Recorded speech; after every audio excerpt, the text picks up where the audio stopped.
Viktor Yanukovych appeared on television from the Russian city of Rostov-on-Don Friday, declaring that he would continue to fight for the future of Ukraine. All arms should be immediately submitted to the Interior Ministry. All the government buildings should be liberated. All squares and streets should be cleared of barricades.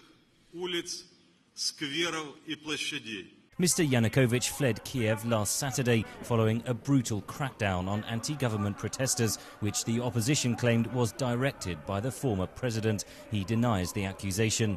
Protesters say up to 80 people were killed by snipers and police. Opposition leader Vitaly Klitschko said Ukraine would seek the former president's extradition.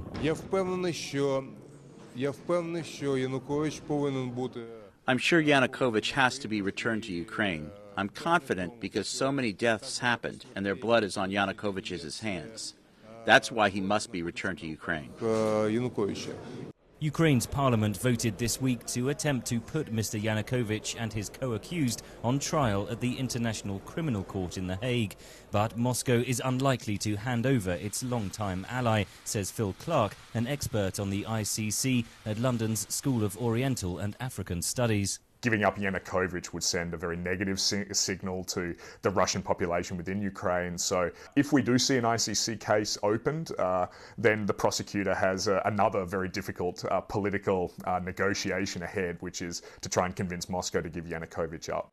In the meantime, Clark says there is still much Ukrainian authorities can do. There'll be a lot of eyewitnesses who currently could be tracked down. There'll be a lot of physical evidence from the crackdown against the protesters last week. So the sooner that the Ukrainian authorities react and start to gather that evidence, it would ultimately make the ICC's work a lot easier. Ukraine is not yet a signatory to the ICC and would first have to sign up or allow the court jurisdiction.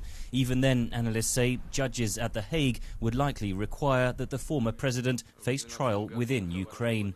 Henry Ridgwell for VOA News, London.